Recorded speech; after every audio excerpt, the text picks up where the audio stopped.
What's up? How's it going, everybody? What's up, Nicole? Hello. ¿Cómo está? I'm okay. While we were getting ready for the podcast, I was just scrolling through my news feed on Google, and I came across a article that CNN just put out today of they were researching how much nanoplastic particles do human beings ingest every time they make a bag of tea. Oh, yeah, I think I saw that one. Yeah, I didn't read it, but so basically the tea bags supposedly are made out of some type of plastic, and so when you put the tea bag in hot water, the nanoplastics start to come apart, and apparently you're just ingesting a bunch of plastic every time you have a cup of tea. And I'm just like, dude, I make so much tea, like, god damn it. And yeah. and then the article went on to say that this is like a really new, alarming field of study because they don't know what ingesting plastic does to the human body, but they said the average person is ingesting 5 grams of plastic every single day. I think it was day. Pretty sure it was every single day. And that's basically enough plastic to make a credit card. So I want to make sure that it was a day, but I think I still have it up, but it was I mean, that doesn't surprise me considering how much our food is in plastic. Oh, And it's everywhere. You know, you got your microwavable dinners, and well, those are in plastic containers, and I guess water bottles leach a lot of plastic as well. yeah. Each week, sorry. So, but still, that's still a fucking lot. Right. So yeah, humans eat an average of 5 grams of plastic each week, according to a separate study earlier this year, the equivalent of a credit card's weight in plastic. So I mean, dude, eating enough plastic to make a credit card every single week. Like, how many credit cards are you just popping out of your butt every week? You're like, oh, there's another card done. Right. I mean, think about that. And they're like, we have no idea what's that gonna do to people.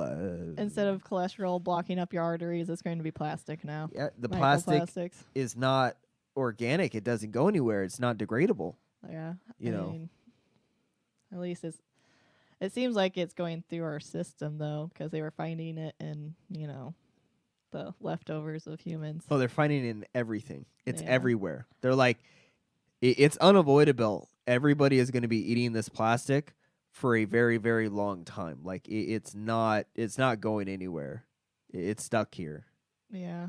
I mean, we would have to completely get rid of plastic in the food industry, which is nearly... No, you don't understand. Even if we stopped all plastic today, okay, no more plastic was produced. We have put so much plastic out into the environment, and it broke down into nanoparticles, and that's the smallest it can break down. So there is so much nanoplastic in our environment, in our food, in our water, in the air, like it is everywhere.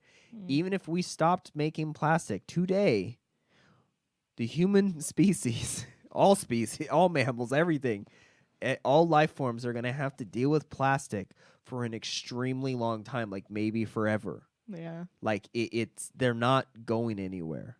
Well, that sucks. Like we've literally permanently changed the planet.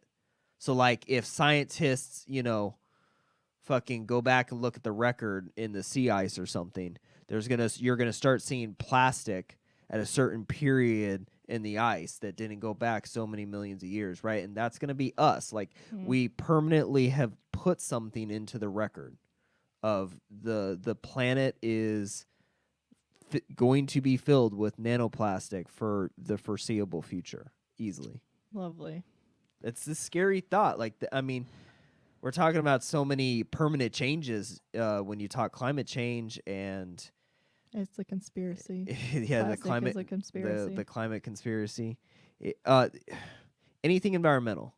We are permanently altering so many aspects of the planet into areas that it never would have gone otherwise. Right. Plastic everywhere. The temperature is up to like some crazy amount that it hasn't in, the past 100,000 years or something like that. Yeah. That's one thing that I don't understand about people who like deny climate change. Is that they're like, there's just not possible for humans to make such an impact or change, the climate of the world. I'm like, have you seen like the cities, and have you seen like the pictures of people from space where at night you just see all the lights from all the cities and stuff like that, and it just covers the globe? Like, if that can happen, like, I feel like it's pretty possible for us to make a huge impact on the Right. earth and the world. And We're not just collected in one place. yeah, we've taken over every aspect We've of colonized the whole fucking thing. yeah. And then we cut all the trees down. Yeah, And then we burned everything. we've just built this huge network of roads. And You know what got me that I was thinking about the other day? So I try to do this a lot because, like we had just mentioned, a lot of people do call this a climate conspiracy. There are climate deniers out there. climate Hoax or whatever the fuck. Yeah. So basically, like, I try to look at everything rationally. I don't want to make a decision based upon panic for no reason. Mm-hmm. So I was trying to think of how do we rationally make all these changes that need to happen to basically alter climate change or the climate crisis or whatever we're calling it now. To stop climate change? Well, like, so all this week we've listened to politicians, if you have been watching the debates or the climate talk, whatever the fuck. Climate forum. Or the UN. It's, everyone says, we're going to have to change our electricity, go away from nuclear, go away from coal, go away from everything we're doing and go to clean, renewable. Yeah, we've heard that song 1,000 times this month, which it's obvious. We got to get away from fossil fuels. But I think, how does this, not as a policy, but if this was to be implemented, how rational is it? Because, we could just shut off the electricity, go back to a time without electricity, but that's obviously not rational. People would never go for it. Like, you could not make change if we were going to tell the entire planet, well, electricity was a good run, but we can't do it anymore. Yeah. There's no way without nuclear that solar and wind are going to be able to make 10% of the energy we're using right now, right? So for the most part, electricity is a thing of the past. We're back to the dark ages. I don't think you could ever get a majority. I don't even think you get a minority of people to agree to that nowadays. Yeah. So I try to look at everything through the lens of what are the logistics of it? Like, how plausible is it to make a policy change? Because it's easy to look at someone's policy and think it is like a matter of fact, like, yes, if we put in this policy, statistically speaking, what is likely to happen? Is this a solid plan? Would this reduce, the numbers in the areas you're looking to reduce it? Yeah. Right? That's the point of a policy. Sure. It's a mechanical plan almost. But I'm trying to think of it from like maybe a social or a rational standpoint of, great, it only works if people actually put it in place. People have to follow said plan. Yeah. How likely are we to get that accomplished? And so I was thinking of, the electricity. So before, we were burning coal, we were burning wood. Yeah. And so I was trying to think back, okay, what did we do before we had electricity? What did we do? Well, people burned peat. They got from the peat bogs, and then they also burned wood. So, like, if I was thinking about it, I'm like, man, like, before electricity, we were cutting down forests and peat bogs, two very necessary things for the environment. If we were just cutting those down and burning them. So if we were to shut off electricity, because it's easy to say very flippantly, we'll just shut off the fucking electricity. Yeah. Quit burning fossil fuels. And then I think, well, rationally, say that were to happen, hypothetically, what would people do? Yeah. Well, they're going to start chopping down a lot of fucking forest, and they're going to be burning a lot of wood. Yeah. Like, a lot of wood. Think about it. Like, you think we have a deforestation problem now. Oil has allowed us to keep all the shit that we otherwise would have been burning. Yeah. I mean, burning wood would also release CO2. Right. It would release a lot of CO2. But that's what I'm saying is just shutting off electricity wouldn't would actually not solve fix the it. problem. No, and that's the hardest thing about the social aspects of policy. Yeah. Is you can write a policy scientifically, mathematically, statistically, yes, this should work, right? But what is the social aspect of doing it? Yeah. That means a lot more, in my opinion, to whether or not something will work. Because just like that, we don't know what the social impacts of shutting off people's electricity would have. Sure. It's an easy thing to go, okay, well, people are going to go burn wood. But what I'm trying to show is that there's a lot of unforeseen social effects that might equate to, just as much CO2 being released, just like people turning to burning wood if we shut off the electricity. And that's the harder thing to identify in policy, because you can't predict every single weird little aspect of it, right? Yeah. And so I try to look at things through the lens of how likely is this plan, if it's not speaking mathematically or anything, so just socially, how likely is it to go over with people? How likely is it to work? Yeah. And is it effective? And that's the hard thing, is we need electricity. I think, honestly, electricity, in my opinion, is the only way forward, because if we took it away from people, they would just start burning everything. Yeah. So it's actually become necessary, because we've populated so much of the planet between electricity and the invention of electricity and now, that we have made it to where there is not, like, there's so many more of us. Burning wood is no longer an option. We have to take an electrical future. Yeah. So I think making clean electricity is actually the only way forward. I don't think you solve it in any other way without, dramatically reducing the population. Yeah. Which, that's a story for another day. Yeah, I can definitely see that. And I think that kind of brings up an interesting idea that I was kind of taught at my school, learning sustainability, is that they talked about systems, and how just this one concept, we can go with, CO2 release through energy or whatnot. There's a lot of things that are feeding into the CO2 that might not always be apparent. And as one of the things was like systems thinking, and we had to kind of look at the overall picture of just this one simple idea or concept, and kind of try and figure out what's impacting that, and what, if that got changed, how would that impact some other things. And it wasn't just like, like you were saying, shutting off the electricity would stop CO2 emissions.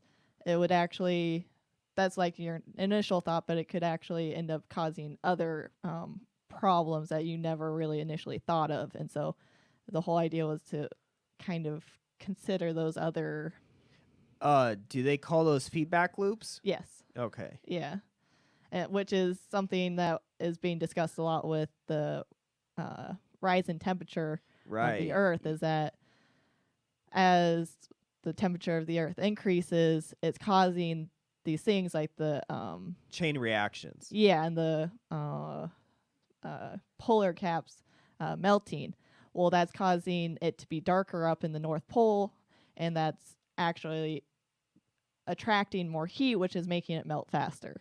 That's like a feedback loop. And yeah, there's a lot of those, and there you can't predict them all. So that's one thing you hear referenced a lot, is kind of like unknown or unpredictable feedback loops that we have yet to experience. That so they usually talk about it when they're saying we have our prediction allows for this much carbon or this much percentage of wiggle room or whatever. They're saying that, however, while this is the closest number we can get, but it cannot account for unpredictable feedback loops that we have yet we're unaware of. Yeah, that we're unaware of. Yeah. So you hear that thrown around a lot. Right. That's scary shit. Like, even if we did come up with a way to store all of this clean energy, we, revamped batteries, we put a bunch into research and development, and we did everything to keep it below that number that was set by the IPCC, climate analysis.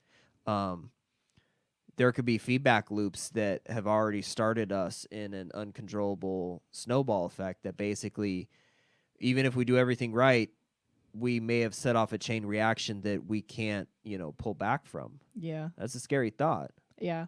Which I think is kind of why it's so important to also talk about climate resiliency, because that allows us to plan for possible future climate situations that aren't occurring now but could occur in the future. So that's, preparing for like flooding and, heat waves or whatnot. And that's a very important aspect of this climate policy planning where, I don't know, it's hard to explain. If you watched any of the debates, the resiliency came up a lot. Not the debates. So basically, CNN and MSNBC had climate town halls. Yeah, town halls and I don't know forums. what to call them. Climate forums. Yeah. That came up a lot by people in the audience. They were asking, how are you going to make this city more resilient? This city's sinking. How are you going to make that, more resilient? And it got some. My favorite answer was, fucking Wang. Yang. Wang. Yang. It's Y. Yang. He basically said, just take the $1,000 I'm going to give you with your, what did he call it? No, not his democracy dollars, his freedom dividend. Oh, yeah. Is it? Yeah, I think that's what he calls it. Take your $1,000, a month and move up to higher ground. Yeah. That's how it will make you more resilient. And I'm just like, Jesus Christ, like that. I mean, yeah, it's you're just gonna pick up all of New York City and move it to higher ground.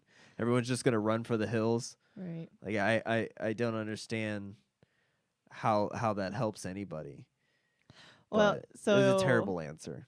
Well, I mean, it's kind of true where we can create. There's a thing called levees on like rivers where I don't know the engineering mechanics of it, but it pretty much keeps, if a river floods, it keeps the water levels from going farther inland, right? Right. They're called levees. I don't know. And so they've been creating those along, say, the Mississippi River, and it's to, keep houses from being flooded, right, during rainy season, which is a climate resiliency in part, but there's times where those levees have broken and the water surges in anyways. Katrina. Yeah. One of the worst, environmental disasters to like majorly impact a city. Yeah. Yeah. And then like there's a flooding on the Mississippi River, and all those cities got flooded because they had levees, but they just weren't strong enough to handle that type of flooding. Right. And so, I mean, what are you going to do? You have these, things in place. You have levees. That's a part of climate resiliency, but sometimes, Mother Nature is going to be like, screw you, I'm going to flood you, flood this area no matter what you do. Well, the problem is that as you hear thrown around a lot, this was a 500-year storm, or this was a 1,000-year storm, or whatever it is, a storm that was only supposed to come every 1,000 years. You're getting these rare storms happen every year. So, like, the one thing I heard from the climate forum was, that certain areas of the United States are going to get a 500-year flood annually. That's where we're headed. Yeah. And then so the levees were fine for all of the smaller storms. Right. Right? Yeah. Until it got hit with that big 500-year storm. But it wasn't supposed to happen all the time. But with this climate change, you're starting to see more dramatic weather patterns. And so these levees that would have normally protected a city like New Orleans, stopped, working when it got hit with the 500-year storm, and building the levees again isn't going to do much if you're having a 500-year storm annually. Yeah. So something interesting, not really with New Orleans, but with Florida, because they get hit with hurricanes a lot, is that they found out is that there's the of course I can't the wetlands in Florida. There's a specific word. We'll call them wetlands, but I don't think that's what they are. But in Florida, they were heavily built. I just thought they were swamps. Yeah, wetlands, swamps. Yeah. They were alligators. They were filling those, and they were trying to build houses in there and get rid of those. And what they found out was that those wetlands actually absorbed a lot of the flooding and water coming from the hurricanes.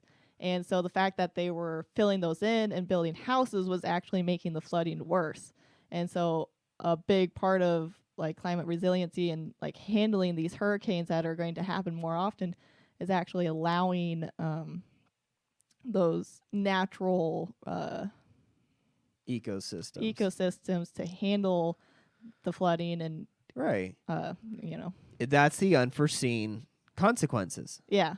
So that was a chain reaction that we weren't aware that when we removed this piece of the puzzle, we fucked the whole system. We took out a piece that we didn't understand. And you find that a lot with environmentalism. Like the whole climate change disaster can almost be summed up in that manner.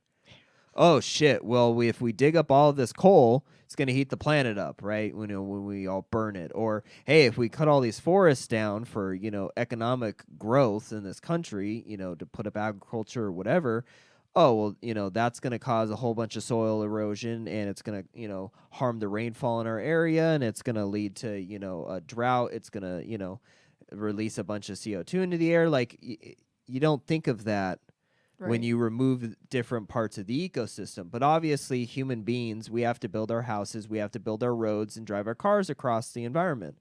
So we have made the environment completely artificial.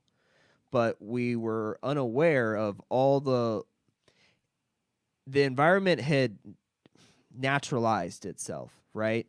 So it had adapted to change. Yeah. Right? Whatever it was, whether it was rising sea levels or lowering sea levels or earthquakes that broke the continent apart, like it's an ever-changing natural ecosystem that balances itself through almost its own weird little natural checks and balances. Yes. Right?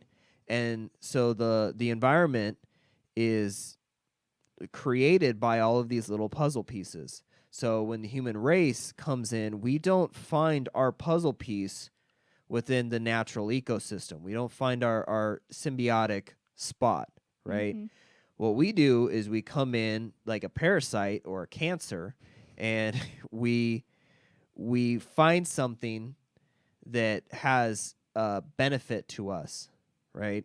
And we take it, and then we put in its place us.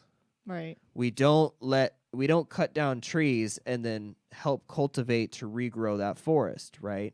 We don't put nutrients back into a soil after we've done major monocrop, agriculture on it. Yeah. We don't go back and refuel that soil. And so that's why we end up completely depleting soil and, cutting down all of these trees and just damming up rivers and just massively altering the environment, is because that's what we do as humans. We put ourselves in its place. And so now in the natural world is missing a puzzle piece. Yeah. There's a building or there's a freeway now in a spot where it had needed something for whatever, right? To absorb water, to manage flooding and stuff like that. Like with your, the swamps or, wetlands. Yeah. You don't notice it until it all gets built on top of all the other missing pieces.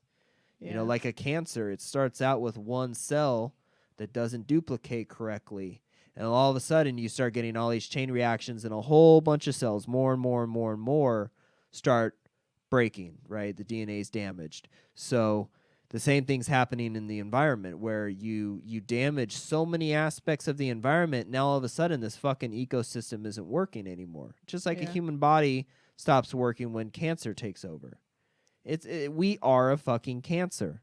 Yeah. In every definition in my mind, we are not living a symbiotic relationship to the environment, and we are behaving in a way that is so indiscriminate to what about the environment that was vital and important to that environment existing, which we like. We benefit from the environment existing well. We like it when it's not on fire or flooded, and we can grow food there and live successful, meaningful lives as human beings. We like it when the environment works. We like to go outside and have it not be filled with fucking smog. Right. We like to be able to breathe. We don't like dust storms. The Dust Bowl sucked. Okay? We don't like getting 500-year floods every year. We don't like getting hit with hurricanes. I mean, when's the last time a person looked out the window and went, God damn, I'm so happy this tornado showed up. Fuck yes, this is awesome. Except for those weirdos that chase him. But, he probably wasn't super excited filming it when it ripped his house out of the ground and killed his dog. So, Right. we don't like it when the environment sucks. We Yeah. like clean drinking water. Okay? I don't know about you. I fucking like clean drinking water. I like spring, nice, mountain, clean water. Right. But yet, we indiscriminately fuck with every little goddamn puzzle piece we can in the environment. Oh, well, that's a resource. You know what? Fuck this mountain. It's sitting on a bunch of, valuable resources that I could mine and sell. And you know what? If it pollutes the river in my mining process, right? Because I need a bunch of water for mining. Fuck the stream and all the fish in it and all the wildlife. And then it's like, oh shit, 30 miles down the stream. Oh, well, now there's agriculture and people who live there and use that water to, for their cattle and whatnot. And you see this all the time, whether it's with fucking DuPont and where they're just dumping their chemicals into the fucking rivers, or if, it's mining. That's a super common one, Yeah. right? It just poisons all of the water supply all around. And it's, we like a clean environment, but yet we will destroy the fucking shit out of an environment if it has a valuable resource with no preconceived notion of how is this going to affect us. And now we're at a point where the whole world is so populated that we've affected it. Yeah. I don't understand how people thought it would be any different. Yeah. I kind of like to describe the human race as more of an invasive species. I like cancer. It's a little bit more brutal. You're a fucking tumor. Well, my kind of example would be an invasive species in a pond. This species has for some reason been introduced to this pond, and that we'll say a plant, it doesn't have anything that eats it or really keeps its numbers down, and so it just continues to grow and take over this pond, and it uses up all the nutrients and the resources there, and so the other plant life or the other animals can't grow because they're losing all the nutrients, and this invasive species completely takes it over. But eventually it's going to reach the limits of the lake. Like, it reaches the boundaries, it's taking all of it over. Then eventually that invasive species will start to collapse. Yeah, mass extinction because there's no resources left. Yeah. And that's kind of how I like to They're all going to die, but they're going to describe. take the rest of the fucking ecosystem with them. Yeah. Yeah, that's the human race as well. So we are a cancerous, parasitic, invasive species. That we are telling me, basically, we're a bunch of fucking monkeys who have been left unchecked on this planet for too long, and that we need to remake dinosaurs. Because I think if there was a bunch of big-ass TRexes running around eating people, right, something to keep our numbers down, right? Because, I feel like dinosaurs, they hit a real, they're just so big, they couldn't populate that much. They would fill up pretty fast. But there is such an excess food supply of really slow, fat Americans that these T-Rexes would thrive for a short period of time, and we would all regress back into caves like cavemen. And then eventually we would have to venture back out once the T-Rexes had mostly died off. We would have to come out and repopulate a land that was completely healthy because TRexes had been purging, the entire world of an excess population of people. Yeah. So hashtag, get me a fucking DNA made TRex program started. That's my policy that I'm running for president now. That is my policy. I will bring back the T-Rex and will fucking eat people. They probably can do that. They're talking about bringing back the woolly mammoth in the tundra area. I don't think that scares people. I mean, it's a woolly mammoth. Like, I don't think that's exactly sounds scary. slow and stupid.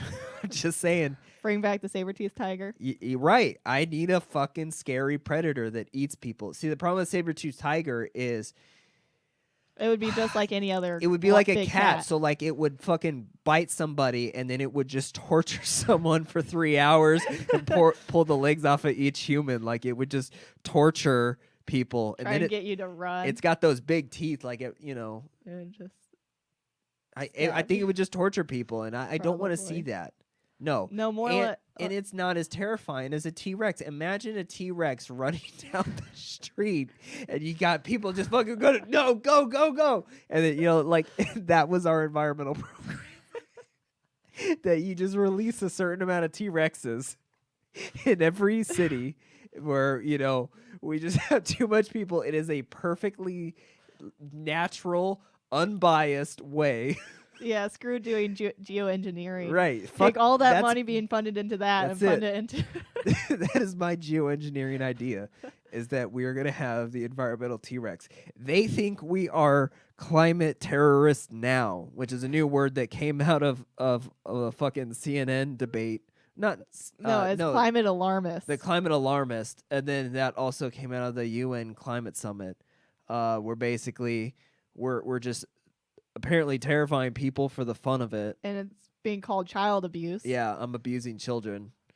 Be afraid. Be very afraid. Right. So we might have to put a warning on this video of warning, climate alarmist, climate terrorist. If you're under 18, do not listen. Right. It may terrify you. What the existential climate crisis. Yeah, whatever. Yeah. So like, does a T-Rex fall into that category? Yes. Yeah, because I do. I want people to be scared. I want that program started with T-Rexes where, you just have a couple T-Rexes roaming around every major city. It's a perfectly fair way because it's a natural way to bring out the survival of the fittest. Can you survive the T-Rex? Because those fat, lazy people, right? They're not going to survive. The dumb people, they don't know where to look for food. No, right. they're gonna fucking go out trying to scav, for some fucking Miller Lite, and a T-Rex is gonna get them. Yeah, and you can keep your electricity. It's a perfect solution. Keep your electricity. It does not matter. However, there are gonna be T-Rexes, so watch out. We need a natural predator, and that's how we're gonna keep the human race in check, and we'll be fine. We just need a natural predator. That, so we're not an invasive species, so we're not that asshole fish that kills all the other fish, right? We are going to put something purposefully above us to keep us in check. And I like this. It's a perfect system. I don't think anyone could possibly come up with a negative con to genetically making T-Rexes to solve the environmental crisis. I think this idea is bulletproof. No, I don't. Absolutely bulletproof. I'm pretty sure a lot of people could come up with arguments against it. It's more of, I don't think people will like the idea of other people dying. I thought they didn't like the idea of other people telling them what to do. Oh. I'm saying it's a T-Rex, like it's an unthinking lizard. It's a perfect, fair way. It's just going to go after people. It's going to go after the slow and the dumb. Okay. It's going to cull the human race back to the survival of the fittest, and we're going to depopulate the planet, and then we'll, eventually get to a point where we have enough wind and solar electricity that can sustain the people that are left. Right. And then we'll all get together at that point and kill the T-Rexes. Natural order reset. Or we'll just keep a couple around just as like a reminder, let's not get out of control and get crazier. We gotta let these fuckers back out. It'll be great. What could possibly go wrong? And this is why Kale's not allowed to create policy. Yes, I'm ready for president on this platform. Let's get the fucking dear. T-Rexes out. That's what I want. I want it. Well, I mean, come on. People are going to criticize us no matter what. Right. I mean, if people were fucking criticizing sweet little Greta Thunberg. Thunberg, I don't know how you pronounce the U in there. If people are criticizing her, right? People will sure as fuck be able to criticize us. We're way dumber. She just speaks all eloquently, and we speak, like, the Garbage. monkeys that we are. Right. So it's, I mean, if people are going to attack her, we're fucked. Absolutely fucked. Yeah, that's very true. I mean, nobody likes you. Yeah, that's true. That's true. Well, you know what? If people did not see the Swedish black metal dub of Greta's speech at the UN, if you haven't seen it, go fucking watch it. It's amazing. Made my goddamn day. If I could just reach a level where people are inspired enough by this podcast to make a black metal dub of our show, I will have made it. That will be the highlight of my fucking host on YouTube. I would be so honored. Yeah. I just wish they had photoshopped black metal paint on her face.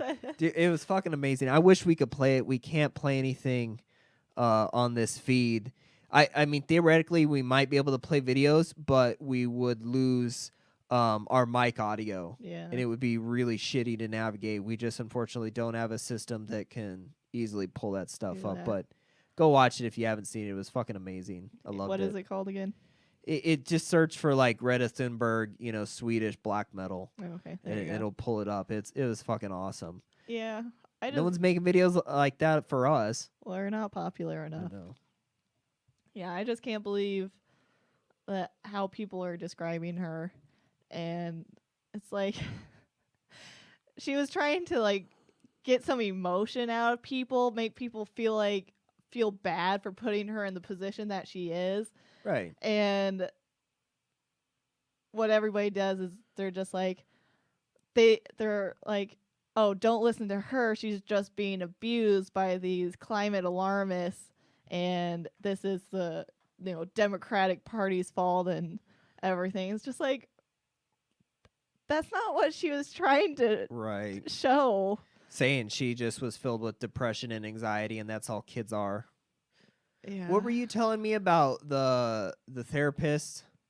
Oh, yeah. So basically in psychology, there's been a influx of kids who have climate depression and climate anxiety.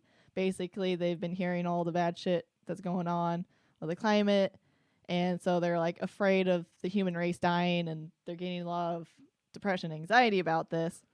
And so psychologists are well, pretty much we gotta lie to them, and just when you're talking to your kid about climate change, tell them, yes, a few species are going to die, but humans are going to be okay, and pretty much just lie to them about how everything's going to be okay, sweetie.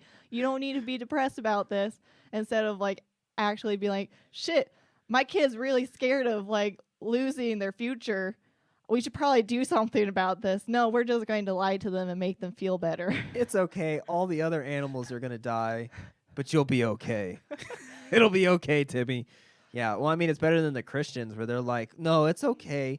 We're going to get 2 of every animal and put them on a boat, and we're going to survive this flood. We've been through floods before. It's okay. This. But, Mommy, didn't only one family get on the boat? Yes, the rest of us will die. But, God will save us. God will, he has a plan. And I know that plan involves killing everyone except for one family. However, I'm sure that family will be us, Timmy. So if an angel comes and sees you in the middle of the night, be sure to tell me, because we need to get started on that boat. We need to be that family, Timmy. If we aren't that family, Mommy's going to know who fucked up. Yeah. We've always been telling kids really, really, really horrible shit was going to happen to them. I don't think telling kids Well, Yeah. the whole world's dying. Great, you were born right into the end of the world. Fucking pick of the litter, you. You know, I don't think telling kids that everything's dying is going to be that different than what we've been telling them.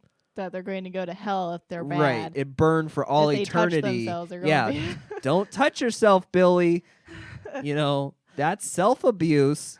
You know, we've always been telling kids horrible, terrible shit was going to Yeah. happen to them and anyone they loved if they didn't do certain things. So how is like, hey, if you like existing on this planet at 16, you're really going to like it at 30. However, you're going to need to change a whole lot of shit about the planet, clean some stuff up because all the previous generations have kind of fucked it for you. So what are you going to do, man? And Right. then, so the kids are like, okay, I would like to make it to 30 and have a family and a normal life and all the other things people have experienced in the human race for hundreds of thousands of years.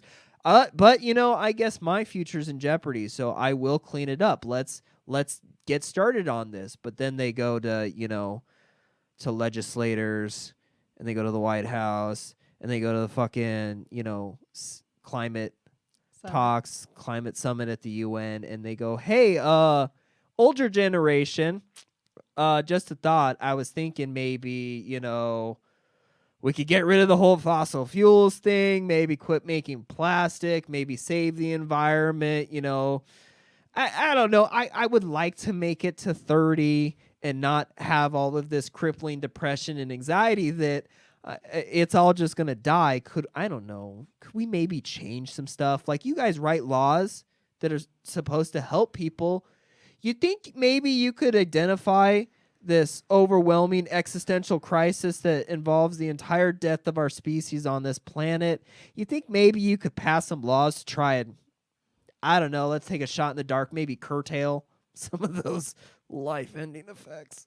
Right. No. Then the adults just look at the children and go, no, you see what the problem is you're scared of a hoax, and you're listening to climate terrorists and alarmists who, even though they're pitching to you all relevant science data on one of the largest scientific endeavors in the history of the human race, I know it might be the most proved scientific theory to ever come out of the human race, but it's a hoax. And that has nothing to do with the fact that I'm a cattle rancher and I want to develop this land and make a bunch of money, and I'm already 50, so like whatever. I mean, if I could just make $30 million, you know, in the next 30 years, I don't really give a fuck what happens to the planet. But you know what, Greta Thunberg, you need to, you know, quit scaring all the other children. Yeah. You're just depressed and you got mental problems that your parents should be ashamed of for letting you do this. Maybe you guys need to change. I swear to God, I am so sick and tired of hearing older generations tell me, well, I won't be here, so good luck. I'm just like, really? Like, Thanks. Awesome. I'm gonna be here, and I thought, I don't know, we were family or friends, or you had some, like, you know, Emotional attachment to me. yeah, like, hey, you know what? I really like you, and you would have to live here through all of this. So therefore, I'm going to change my behavior of the time I still have left on this planet, so you don't have to live through an apocalyptic, hellish future. Because I like you. You know, you're my kid, or you're my grandkid, right? Careful, babe. You're alarming people. Don't get alarmed. I don't know if you've noticed or heard, maybe, the whole climate is basically freaking the fuck out, and the world's trying to throw us off like, you know, like a tick or a flea. Like, we're just a flea that's killing it, and it's trying to just throw everything at us, get us the fuck off this planet. I mean, change a topic, but like, do you think maybe what we're seeing is like the immune system of the planet reacting to like a foreign invader? Like, imagine if we actually were a virus or a cancer, and we were attacking a body, you know, and essentially that's what the planet is. Do you think maybe like all the hurricanes, maybe that's why it's amping it up, it's like the environmental equivalent of like a white blood cell, where basically it's like, oh, dude, they are multiplying. All right, throw more tornadoes at them. Give them a couple hurricanes. Just have 6 of those bitches right in the fucking ocean, just threatening the shit out of them. Like, put so many fucking natural disasters on this planet that they're just scrambling to survive fucking 6 different disasters at once, where it's like, oh shit, okay, we can't go underground because everything's flooding and there's mudslides, and so if we go into certain bunkers, we're probably going to drown in there. Oh, but on the other hand, we can't stay above ground because there's a fucking, double-barreled tornado, buried down on us, and they're just like, shit, I don't know what to do. Like, find a tall tree and tie yourself to it and hope that it gets you above the water so you don't drown, but the tree's locked down so you don't get blown away in the tornado. I mean, we are going to be scrambling as a human race to get away from all of these environmental disasters that it's throwing at us. And then the environment's going to be like, oh, shit, he chained himself to a tree. All right, wildfire. Send it in. We're just a bunch of resilient little monkeys that are just going to grasp onto life the entire time, right? Probably, while flipping off Mother Nature, while watching our big screen TV that, is just being fueled by coal that we're burning illegally at this point. Like, we're so defiant to the end. What if environmental disasters are an immunity response by Mother Nature to get rid of a virus that is just killing everything? I mean, I guess it's possible. I don't know. It's just kind of... What, that was too far off for you? I mean, we went from TRexes to that. I feel like that is far more scientifically likely than fucking TRexes, okay? That was an up. Right. I moved up in the rational, Oh, you did you? I mean, if we compare the two scenarios, it was definitely a move in the right direction. Mother Nature is supposed to be all loving and just like wants everybody to thrive, and no, she just absolutely hates us. I mean, wouldn't you? Look what we fucking did. No. So Mother Nature held millions and millions of species, okay, in relative harmony and balance, and then this one fucking virus comes in and starts killing everything else. We are going to, just like that fish in the pond, we are going to take every other living organism with us. We are going straight to hell, and we're taking all of it with us. Yeah. So, I mean, wouldn't you want an immunity response to that? Is that not a virus? Yeah. It's, dude, we're getting in there and infecting everything. So, I don't know. I like to think of Mother Nature in that regard. I would like to think that there is some type of, like, intelligence to the environment. I would like it. I don't know if it's true, but I would like it if we weren't the only intelligent thing here. I would like to think maybe there's some fucking trees or something that could communicate, or maybe the environment. I mean, it's not that crazy of a idea to think about, where, like, you have bacteria living in your gut that breaks down your food. Now, that bacteria isn't made by your body. That is a foreign thing living in you. Mm-hmm. You have things that live on your skin. Yeah. We're covered in other life forms, right? And so imagine being a bacteria in a gut. Well, imagine what intelligence and awareness it has of not just, maybe it only knows the gut, the stomach, right? It doesn't know anything beyond the digestive system. It may not know it's in a body.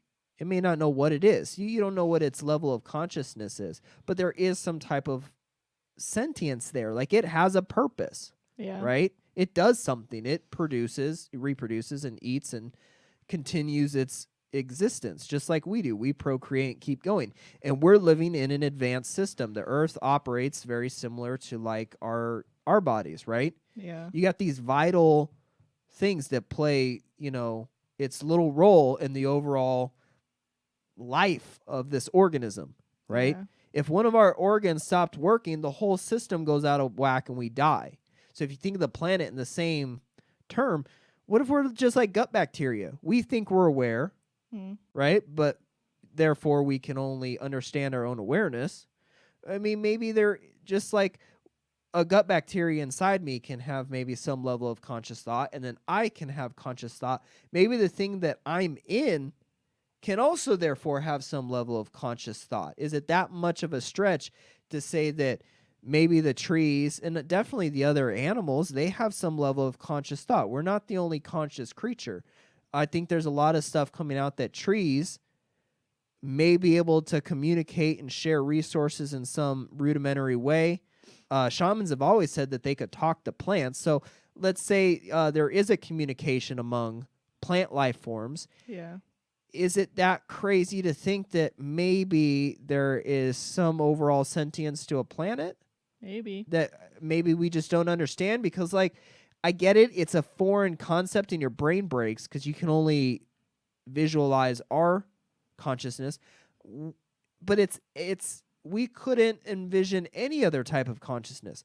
I don't know what it's like to see the world as a cat does. Or what about an earthworm, right? Like, visualizing an earthworm having consciousness is just as difficult for me as visualizing a planet having consciousness or a gut bacteria having consciousness. Yeah. I mean, is it that much of a stretch to maybe hope the planet has some type of sentience?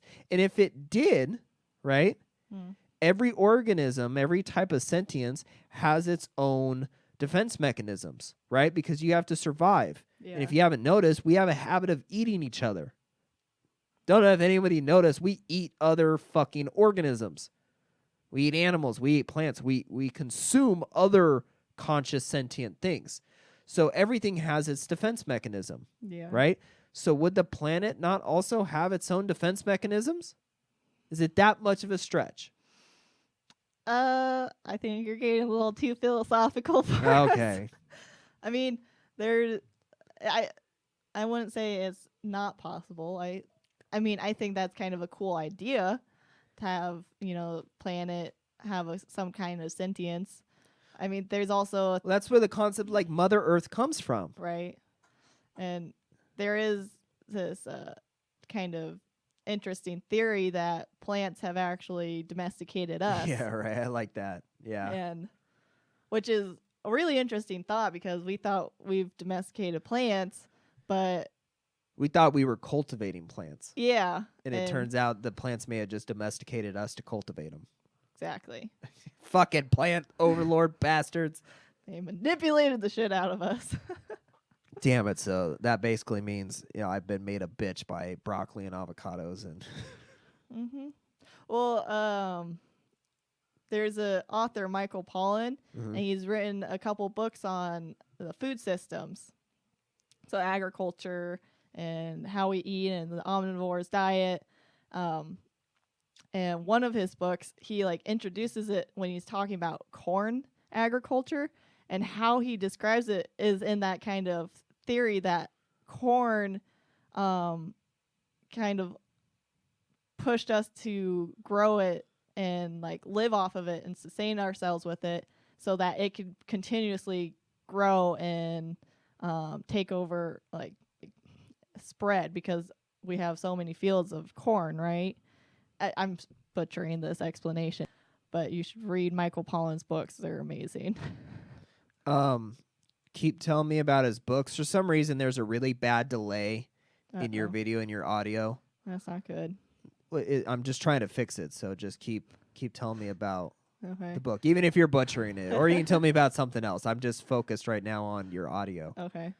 Well, I don't know. He kind of talks about our diet and his whole focus on one of his books. Of course, I can't remember the title at the moment.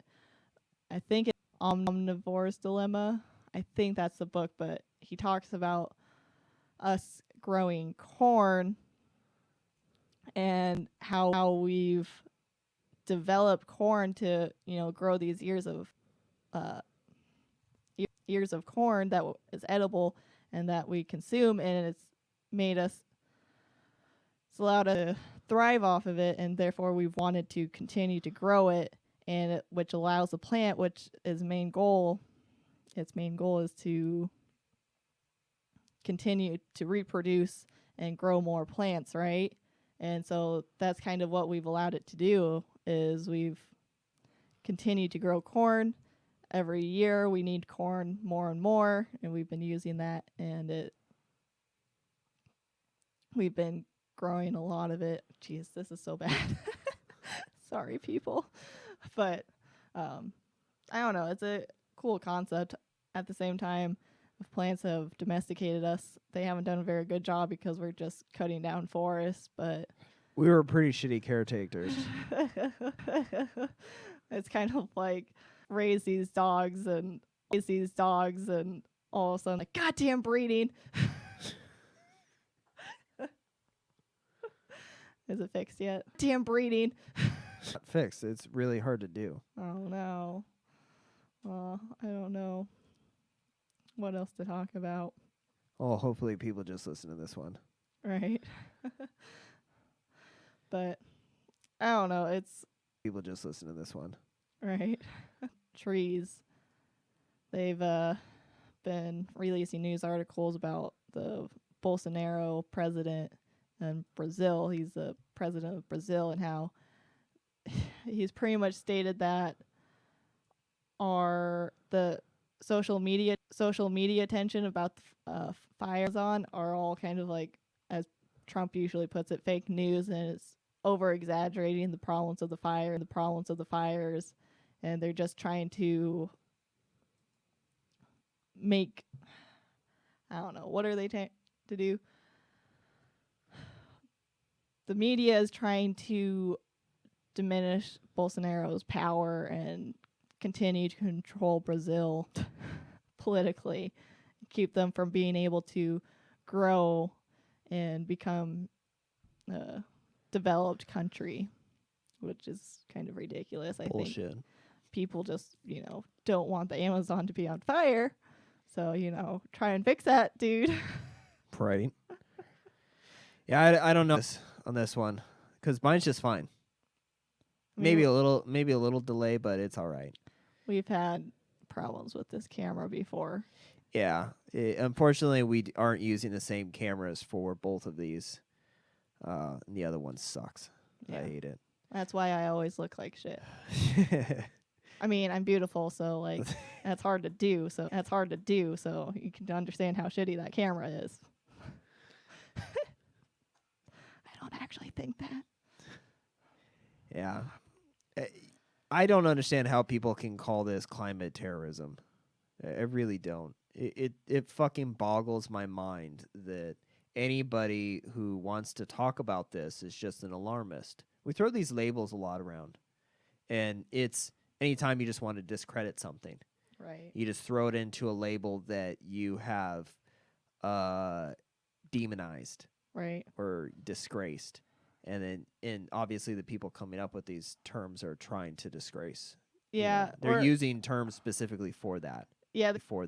Yeah, they're just trying to make it sound like not to listen to us. Right. Because all we're doing is just causing fear. And that just there's a word for it. Fear mongering. Yeah. Yeah. And we're just trying to scare people, and we don't actually have anything important to say and to discuss stuff like that. Oh, but when they fucking talk about aliens coming to abduct everybody, we're supposed to take them seriously? Come on. Are you all the fucking crazy shit people are out there yelling about. You can't put us in the same goddamn category. Yeah. Okay? It's... I don't know why you would discredit somebody, their belief in environmental climate change and the crisis of it, because they have anxiety and depression about it. I don't understand the correlation of how that discredits the fact that climate change exists. Yeah. How does its existence matter if you have anxiety and depression? If it does exist, why wouldn't you fucking have anxiety and depression about it? It's I think I see it as something like, this is something that's obviously really bothering them, and they're very passionate about it. But they're trying to use it as like a way to discredit her passion. And the Greta Thunberg speech. Yeah, or really any person talking about there's a lot of young change. people marching and speaking at different places right now. Yeah. So there's a lot of millennials and Gen Z out there really driving this. You actually, you see it in everything. I mean, everybody's going to have their dissenters, but you see a lot of people going after the youth. A lot of people are going after the youth because you do see a major generational divide, which we touched on a little bit earlier. It's you definitely, when you see kids, they're thinking about their futures here, and they're understandably worried, and that causes a lot of depression and anxiety in them. And you have the older generation, which for some reason are comforted by the fact that they're going to die before all of this happens, and so for them it's business as usual, and they're very indifferent to what's going to happen to the youth. Yeah. And so you do see a major generational divide. Obviously, there's people in the youth who are dicks or were raised by dicks, and they are going to go right along with the fact that it's a hoax. And you also have old people that are interested in the environment. I'm making a broad generalization. But Yeah. you definitely do see a statistical differentiation between the two categories. Yeah. You know, I definitely see the distinction between myself and older people that I talk to. There's not a lot of help or support or willingness to change, and they also don't have this belief in the information. You know, I don't know if it's real. I don't really care. You know, that seems to be the overall attitude of the average, baby boomer that you talk to. Right. Where the youth there are far more concerned. Which, you know what? If having anxiety and depression discredits what you have to say about the environment, then I'm entirely discredited, because fuck anxiety and depression. I have a full existential crisis. Okay? I question my existence on a daily basis because of climate change. The thought that I'm living during the apocalypse, where all life on the planet dies, or at least the vast majority of us, right? A couple people will survive, I'm sure, and they'll repopulate, and the Earth will reset itself, as it has done many times in the past. Sure. This isn't the first time the human race has been wiped off the entire face of the planet, for the majority. Okay? However, I don't like thinking I'm living in that fucking time period. I don't want to be that generation. Why Right. can't I be a golden age generation? Yeah. I feel like the dudes who were like, remember when at least this is me, when I was learning history and you're like, oh, look at those poor assholes in the Stone Age. Like, God damn it, what a shitty time in the overall scope of the human race to be born, right? Think about it. I thought I hit the fucking jackpot, and I'm living in a fucking amazing modern time with all these amenities. Get to take showers every day. Think about it. Like, it is amazing today.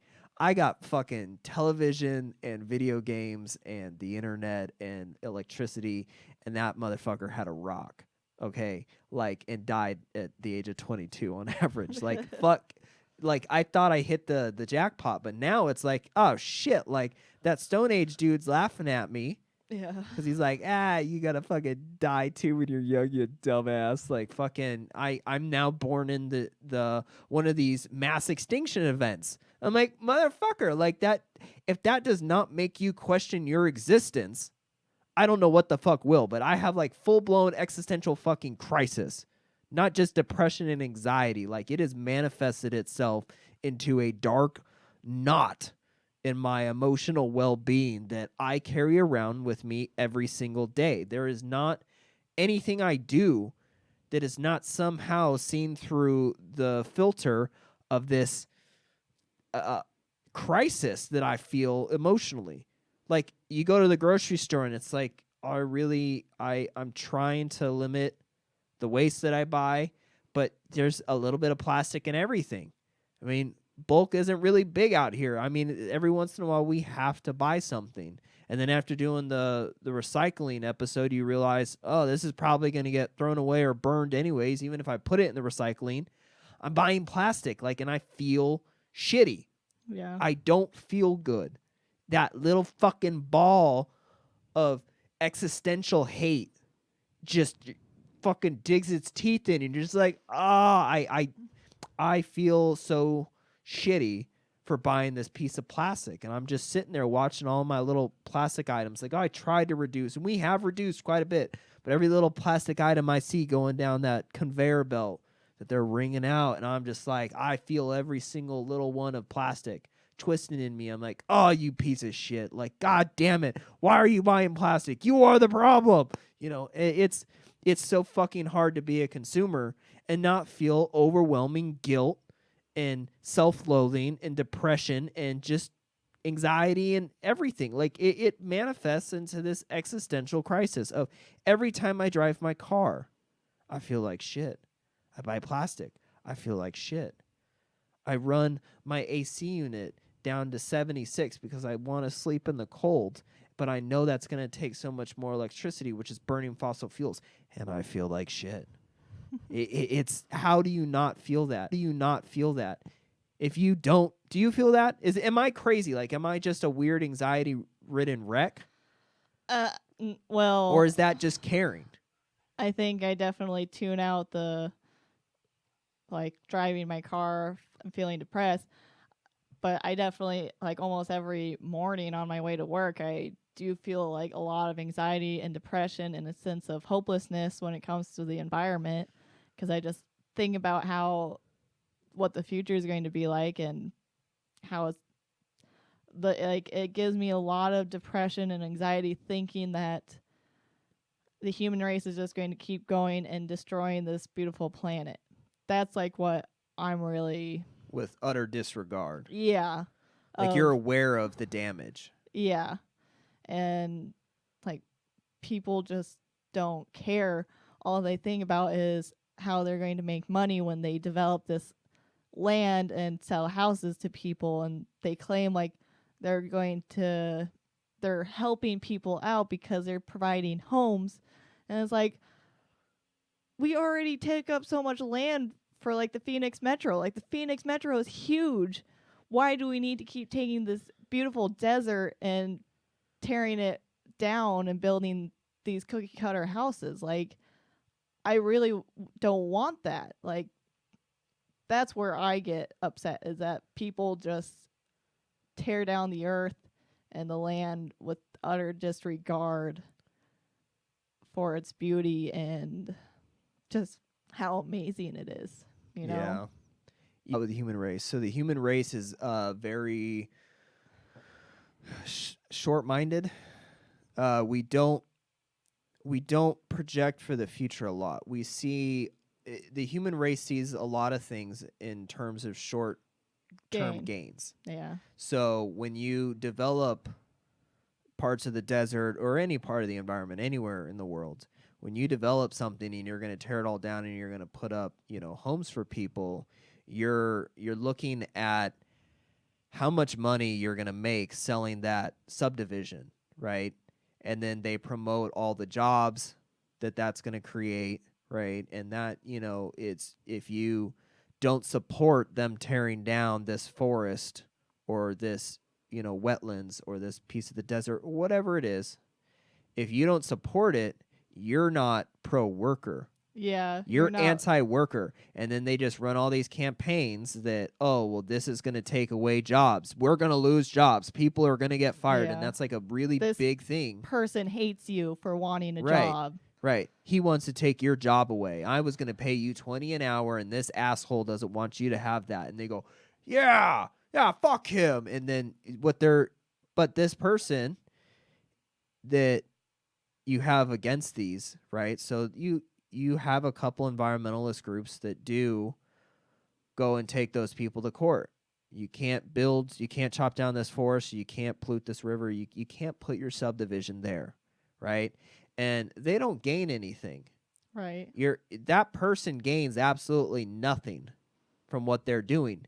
They're not going to get paid. There's no economic incentive. Yeah. They are taking time out of their day to try and make sure that someone is thinking about the long-term picture. Someone is going, hey, dummy, if you build there, A, B, and C is going to happen, and this is going to massively affect the quality of life here, the environment. You're going to have this impact on it.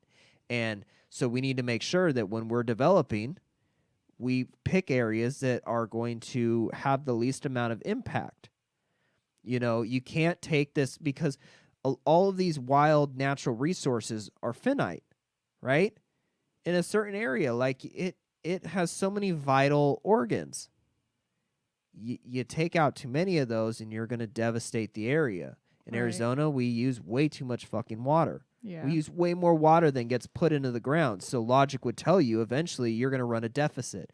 Eventually, if we're taking out more than goes in, there's not going to be any water left. And then what happens? Now we're pumping it in from other areas in the Colorado River, and we're drying that motherfucker out. And then it's like, okay, well, we have more water allocated to California and Nevada and Arizona than there is water in the fucking river. So it's like eventually you're going to run a deficit.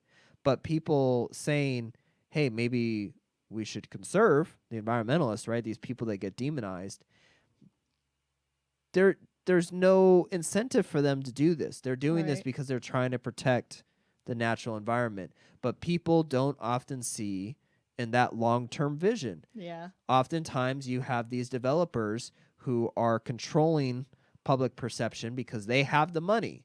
These guys are huge investors. They have money. They are bankrolling these fucking subdivisions. These are not people that are wanting for cash. But that's not the case with the environmentalists who's trying to get people to think in the long-term perspective.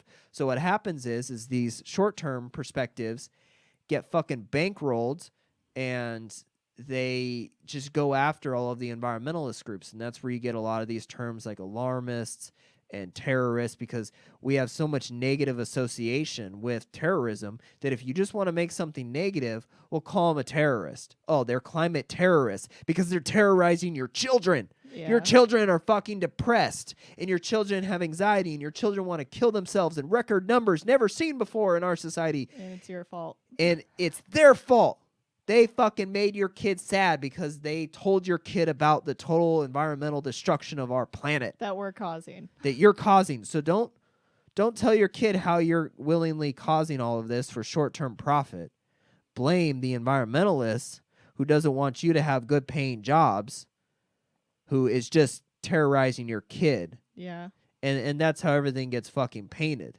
Yeah. I mean, the environmental movement has always had poor publicity because of this. Yeah.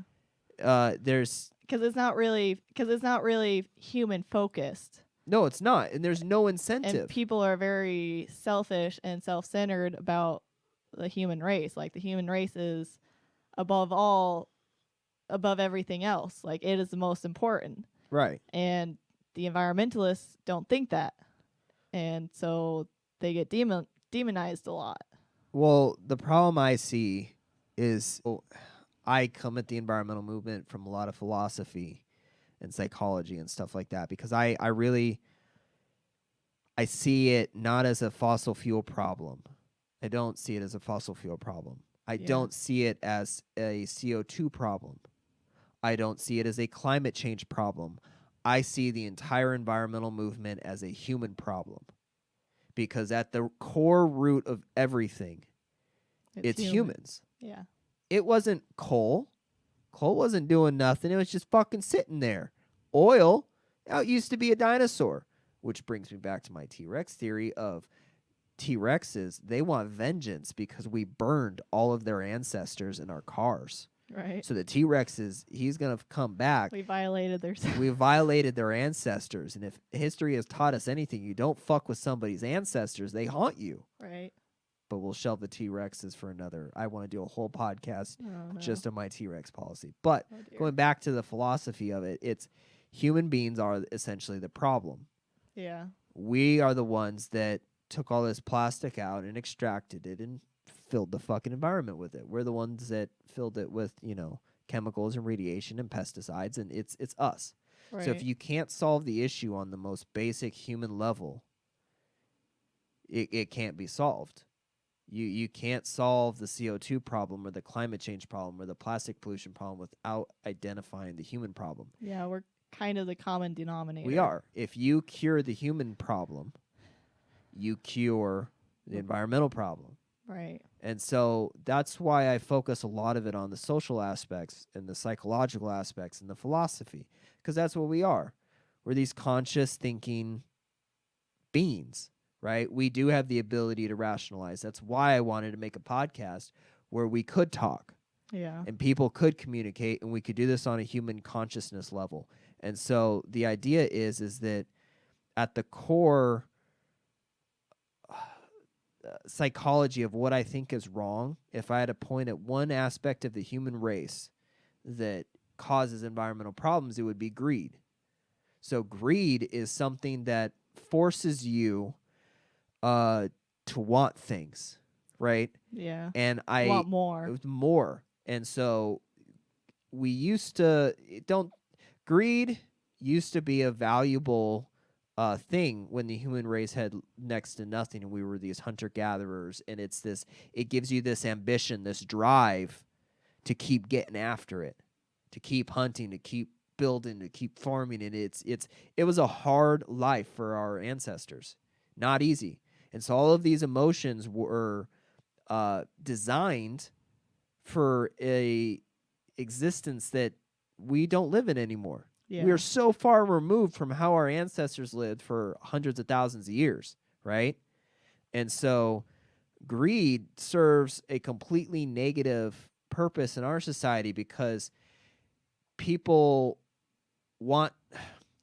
always want to obtain more and more and more, and it never stops, and that's how we compare each other, right? It's nothing's ever enough. We're never satisfied with what we have. We always want to obtain more. It doesn't matter how much money someone has. They just need to get more money. Oh, you can always buy a bigger house and a nicer car, and you can always buy nicer things and nicer clothes, and we are greedy in the fact that we get some type of emotional and mental stimulation and drive to acquire more stuff. Yeah. To acquire more status, to acquire more power. We all, if you're not growing in those areas, you're not growing. Well, then you're doing something wrong. Right. You're lazy. Right. Well, he's not successful because he stayed, manager at Burger King his entire life. He never kept moving up to better and better positions. Yeah. He lived in the same trailer his entire life, right? He never got bigger and bigger houses. Right? And so this is a core aspect of human psychology, right? And the greed runs rampant. And so when you have these people who they're already a successful cattle rancher, right? And they're making $300,000 a year. That's pretty fucking good. But they're not making $1 million. They're not making $1 million. I mean, people want to be successful. I want to be a millionaire. You look at Bill Gates and you're like, fuck yeah, I would love to have made all the fucking money that dude made. Jeff Bezos, right? He built a company bigger and bigger and bigger and bigger. It's this drive to keep building and to be able to keep consuming. Expanding this, like you heard mentioned in Greta Thunberg's climate speech at the UN. She brought up a very important point that you hear a lot, which is this fantasy of eternal economic growth, this fairy tale. That's what she said. The fairy tale of eternal economic growth, right? Where we have to just expanding, like there is no ceiling. If the economy is not growing, then it's not working. Yeah, and it's not good, and it's a depression, and people are going to struggle and blah, blah, blah. He needs to make more every year. It always has to comp over last year. And so that's greed. Yeah. That is the human psychological drive of greed. And it's that emotion that we've all felt, right? We've always wanted nicer things. I wish I could live in a nicer apartment, a nicer house. I wish I didn't drive such a beater car. I wish I could buy the nicer clothes. I wish I could afford to buy the nicer food, right? There's a certain aspect to it that is healthy because you have to sustain yourself, right? Yeah. You have to have some type of drive to succeed and to better yourself. But in our modern society of so much excess, we have gathered too much because this served the human race for so long. But I mean, think about it. They would collectively make big temples and stuff, right? Religious places. But for the most part, you own some, jugs made out of fucking mud and teepees and bow and arrows and stuff made out of wood, and like your material possessions, even if you were kicking ass, right, and succeeding, like you were the most boss ass hunter gatherer known to mankind, you're like, fuck yeah, dude, I got like 5 animal skins and I got the biggest teepee and I got 3 bow and arrows, and it's like, still, dude, your footprint is nothing.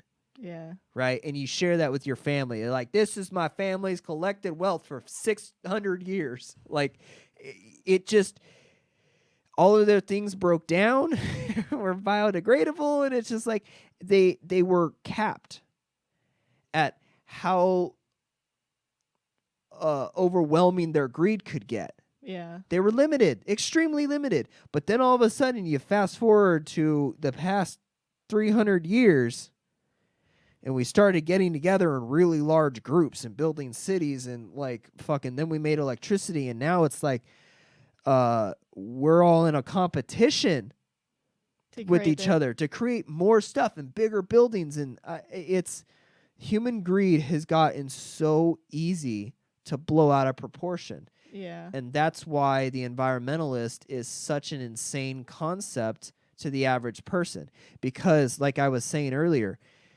to be an environmentalist, you're telling someone, I want to leave this resource the way it is because it is more valuable as it is than it is if we develop it and extract that said resource. Yeah. I understand that there is going to be a massive short-term gain. However, your short-term gain is going to fucking ruin the future. And that's a really hard thing to do. And so it's like, what does the environmentalist get out of it? Well, nothing. There is no incentive in the usual greedful manner, right? Yeah. Usual greedy way. There's no incentive for the environmentalist. No, I don't want to exploit said resource. I want to leave it the way it is. That's the way it is the most valuable. And that is a completely contradictory foreign idea to a race of conscious beings that are driven by the polar opposite idea, which is greed. Yeah. And that is the core, in my opinion. This is just my opinion. But if I had to take a look at myself being human, I mean, this is where I've done most of the self-reflection and formed most of my opinions on, you know, the human race. I am one. And I try to be very perceptive of how I affect and interact my environment. I try to perceive the effects I'm having and see, you know, how light-footed am I walking through this environment that is my home, right? But I see it with a lot of other people, and especially the older people that are set in their ways. They've been getting all this stuff for 50 years, and you're telling them, you got to leave it. You got to leave it alone. Put all the stuff down. No, you can't take any more stuff. There's no more stuff to take. And they're like, no, mine. No, I'm still building. I'm 55. Like, I'm going to retire at 65, and then I'm going to buy more things. And, like, I just know, okay, baby boomer, put the stuff down. We have to leave the environment the way it is. But I could make, like, $1 million if I exploited that. Like, that's success. And you got this younger generation going, dude, you got to fucking leave the environment alone. You've taken too much, and you've exploited everything. The game's up. And that's what they're trying to tell the oil developers, right? You look at BP and Exxon. They've known for 30 plus years what their product was doing to the environment. That's something you heard brought up if you watched any of the debates or the talk shows or whatever, the town halls. You heard that brought up a lot. They knew. Of course they fucking knew. Okay? Yeah. They put a lot of money and research into that. Their product was destroying everything. They needed to know. Is this something we're going to have to deal with in the future? And that's why I have no fucking sympathy for shutting these bitches off. People are like, well, you can't just up and stop an industry. No, you don't understand. They've known longer than any of us. Those motherfuckers, if they are worth anything, They have been putting away for 30 years for this fucking event. They knew this shit was coming. Yeah, it's going to get to a point where everyone knows our product destroyed everything. Yeah. We need to fucking bury as much cash as physically possible before they find out. No, fuck those. Those people have been preparing for this longer than every other fucking industry. You know what they're doing Every now? single one. What? Right Every now? single one. What? So since they've pretty much been demonized, they're the bad people who've been destroying the environment.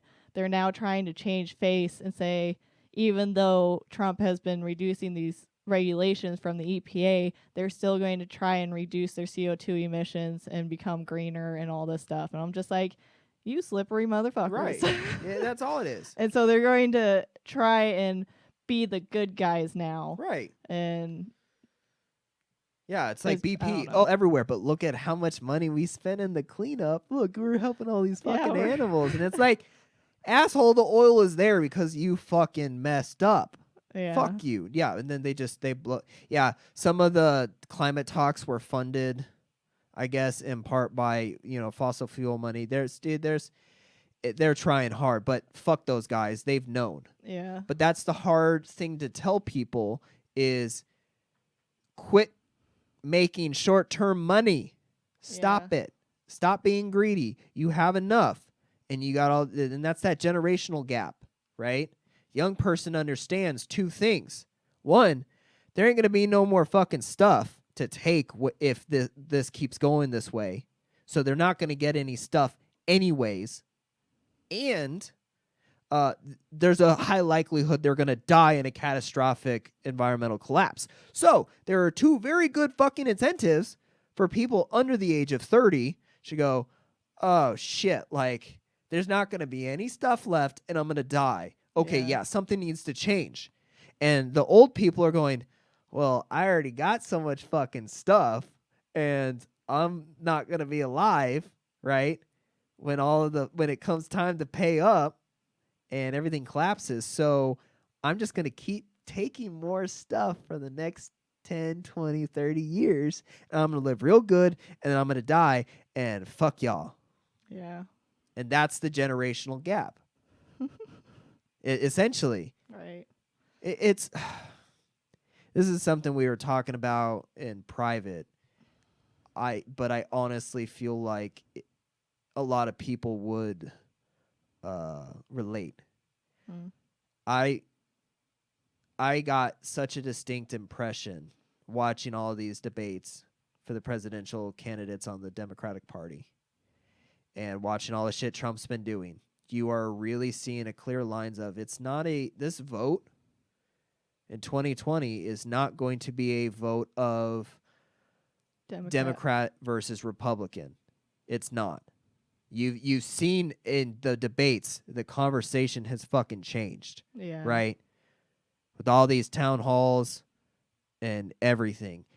Every candidate has changed. If you remember the first two debates, climate hardly got discussed. And then all of a sudden there's these town halls, and now going forward, every single Democratic candidate is saying that climate change is this all-important existential issue that they're going to be, everything they do is going to be filtered through, right? All of a sudden, climate change is the all-encompassing part of their campaign, okay? That was a radical shift. Right, yeah. And you have Trump doubling down on climate change is a hoax, let's fucking burn this place to the ground. You are seeing no longer a vote between Democrat and Republican. You are seeing a vote between people who support climate change reform and people who don't. And it's gonna blow the fuck up. This is one of those existential crises, and there's a lot of fault lines that are weak that you see and where this is going to fucking divide, because there is going to be a monumental divide on this issue, unlike any other issue, because this is the survival of the human race you're talking about. This is life or death. Yeah. So the divide is going to be massive. You're going to see the full fucking range of human reactions to this, right? To the extreme. Yeah. Because it is a life or death situation. So along one of those fault lines is the age difference. Yeah. There's going to be a huge generational fault line that you're going to see people really divide over, because it's going to be, for me, if I find out somebody voted not for Trump, because that's not the way I'm going to see it. I'm not going to, if you say, oh, well, I voted for Trump in this election, I'm not going to see I voted for Trump because I like him as a candidate. I'm not going to see I voted for Trump because I'm following the Republican Party. I'm going to see you voted against climate reform and you doomed the human species to this Well, yeah. climate crisis, Yeah. right? And you said, fuck it. No, we're running this bitch into the ground and we're taking everything to hell with us. That's what you voted for, in my opinion. Right. That's what this election is going to be. And so I feel so strongly about environmental climate reform and us learning how to be a well-behaved, symbiotic species that is a valued part of this environmental ecosystem and not a fucking parasite. I am so dedicated to that is the only way to save the human race, that if I find out you on any level voted against that and for being a parasite and damning the human race, that will be such a monumental divide for me that I would not ever want to associate with those people ever. Right. I would never want to be around a person. I made a joke that I want everybody to get a tattoo for what they voted for in the presidential election. I want it somewhere visible. So I made it in reference to one of my favorite movies, which is God Bless America. If you haven't seen it, go fucking watch it. But there's one of my favorite lines in the movie is where he talks about he wished he was an evil genius, and so he could rig a phone to essentially explode whenever they called American Idol. The American Idol hotline. So he could know, oh, if you called into that, I know nothing you say will have any importance on my life whatsoever, and then I could avoid you. I could see that visible mark on your face, and I relate so hard to that fucking scene because I want that. I want it. I want everyone to have a visible tattoo. So if I see you voted against the climate, I'm just going to ostracize you. I'm going to fucking never. You don't exist. You were a worm. You are an insult to talk to. Talking to you would damage my sensibilities and rationality. You obviously are so fucking retarded that you were like, nope, let's kill everything. Fuck it, vote. I don't think I could associate with those people anymore. Right. I think it's gonna make a divide. This is why people don't like environmentalists. Yeah. Oh no, this is just me personally. Yeah. I don't know. And I'm sure other people will feel the same way I do. I think this is a relatable thing. I think, climate activism, and it's becoming a lot more popular than it ever has been, environmentalism. And yeah, I can see a lot of people feeling along that line. So. Okay. It's a choice between living and not living. Okay. Right. That's an easy thing to get into. Yeah. That's an easy thing to get behind. It's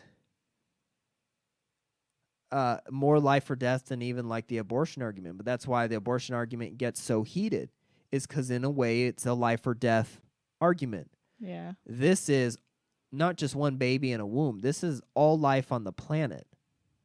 This is everything.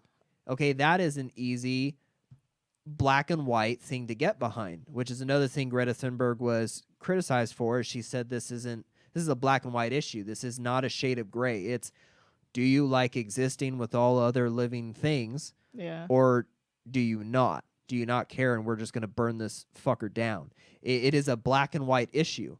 And so I feel like it's relatable to say that depending on where people stand on said issue, I could completely justify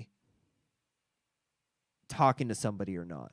Like, knowing where you stand on this issue instantly tells me if anything you could possibly ever say will ever have any sort of importance. Right. Or if I can completely, from that one piece of information, completely disregard anything you might think or say, right? That's how paramount and how black and white that scenario is. Yeah. Because, I mean, who's not going to want to save themselves? Who's not going to want to, okay, would you rather do this and die, or would you rather give that up and live? Well, I'd rather live. I mean, Yeah. most people would give most things up in their lives to live. Right. What would you not give up to live? Right. Well, I mean, Think about it. Well, I mean, if Think you, about it. if you got cancer, what are you going to do? You're going to change your diet. You're going to become healthier. You're going to try give up drinking or whatever, Right. to try and prolong your life. And better your chances of beating the cancer. Right. And that's essentially what climate change for me is. Yeah. We go, nah, fuck it. You know what? I'm already 65. I'm just going to keep smoking until I die. But the difference for me is you're not just taking yourself with you. Yeah. It's not a personal thing. It's we share this planet with 8 billion other motherfuckers, right? And and not just them, but all the fucking insects, all the bees who we're killing, all the insects are dying, all the marine life we're killing, all the animals we're leading to extinction, all the forests we're cutting down. We're killing massive amounts of species. Everything's going extinct. The coral reefs are dying. Like, our impact is worldwide. We are killing everything. Yeah. And to look a younger person in the eyes and go, fuck you, I'm already 65, and they're the ones that gave you this metaphorical lung cancer, and go, hey, if he quits smoking, I might not die of lung cancer. And he's going, nah, fuck you, you're coming with me.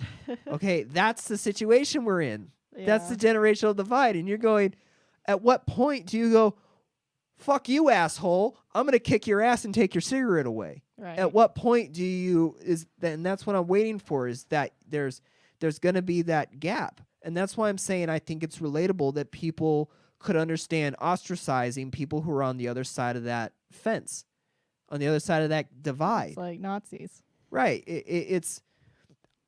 That is such an assault on core human behavior, which is survival, right?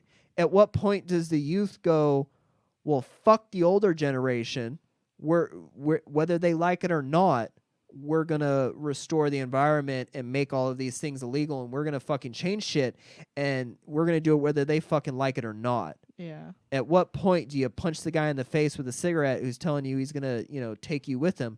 At what point do you kick that guy's ass and take his cigarette away in this metaphorical scenario? At what point? Because I don't know about you, but pretty fucking early on, after rational conversation failed, you go, wait, okay, so let me get this straight. You want to smoke even though you know it's going to kill me and everybody else, and you're refusing because you don't care. Well, fuck this guy, okay? No, kick his ass and take his cigarette away, okay? That, as soon as rational conversation fails, what the fuck else are you left with? Yeah. And so that's my point with people who vote. By voting on this issue one way or the other, you are telling me all rational conversation did not succeed. Yeah. You had all of this information. You can't tell me you didn't know about climate change or didn't have the fucking resources to go learn a little thing or two. Okay? No, fuck you. Yeah. You had all chances at rational conversation. We tried to reason with you. We did for a long time. Climate change is not new. They started having UN climate forums back in the 90s. Yeah. The 90s. There's been Okay? talk about global warming for a while now. For like 30 years. Everybody has known. I grew up my entire life knowing about climate change, so I know it's been taught. Okay? So if you vote against that, in my opinion, all rational conversation has ceased to exist. Yeah. So at what point do the young people round up all the boomers who are destroying everything and throw them in a nursing home and take away all their, fucking gasoline cars and like take away all their fossil fuels and their cattle ranching? And at what point does the young people, they're already marching in the fucking streets in record numbers. I've never seen so many people march for the same thing all over the world. I Yeah. may be wrong on this, but I would go out on a limb and say I don't think it's ever happened. I don't think every country on the planet There hasn't been a global strike. a global like that. strike. There's been strikes That's insane. that are pretty big. That's insane. That are pretty big, but it's usually to one country. Right. On a whole fucking world strikes last week at the same time. All youth. I don't know if you looked at the fucking demographics there, but we're quicker and we're faster and we're younger, okay? So I just fucking, you better barricade yourselves in your fucking nursing homes, because at a certain point when everything is burning down and the environment's dying, all the baby boomers that are left alive better hope the bars on their nursing home are fucking barred shut pretty goddamn tight, because you're going to have a bunch of really pissed off fucking youth out for your blood. It's like that. Is it the French Revolution? Is it the French Revolution? Yeah, dude. They started pulling everybody out in the streets and chopping their heads off. That's how the guillotine was invented.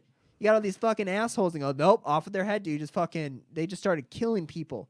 Like they had lined up for fucking miles and they were just fucking killing people. They were killing people. They were killing the royals. Royalty, nobles, anybody who had power who caused these problems. Who told them that they were safe in their castles. We're not saying to do that, but like I'm asking at what point rationally does that happen? Yeah. I mean, you heard it. You heard it. I know we brought it up a lot, but I'm so amazed by fucking Greta's speech. You know, she said it. You know, we are forgiven, and I felt that. I felt that so fucking hard. Like, you're goddamn right we'll be watching. I want to know. I want everyone to have a fucking tattoo. I want the whole world to watch this shit and to be very closely paying attention to who falls where on this fucking issue, because guess what? The people that fall in the wrong place on this issue will not be helped. When the rest of us are making fucking little bands of survival groups, right? And we're trying to fucking cling on to life like the human race does as this, planet tries to throw us off like fucking fleas, right? You're going to see a little T brand on your face. You're going to see a little fucking T brand walk into camp and you're like, no, fuck that guy. That guy's getting eaten. We're cannibalizing him or we're killing him. Fuck you. You are not allowed to be a part of our group. This is the group of people who tried to save the planet and you fucked us. And now we're in little survival groups trying to rebuild the fucking human race. But anybody who fell on the wrong side of that issue, fuck you. No, you're not allowed in our survival group. You are going to die. I hope a T-Rex gets you. And that is where I would like to leave this podcast at. Yeah, we can do that. All right. Thanks for listening, everybody. I want it, though. Hashtag T-Rex. I'll need a better hashtag. Hashtag TRex solution. TRex solution, yeah. Hey, someone get Jay Inslee on the phone. I got a 5th climate plan for him that he needs to reinstate himself in the fucking presidential candidate run. I'm really pissed off he dropped out of that. Right. But I just, listen, if you're out there, Jay Inslee, I have the most amazing climate plan that you could get to president on. It's going to be fucking amazing. So, T-Rex solution. Yay. Bye, guys. Hey. Bye, guys.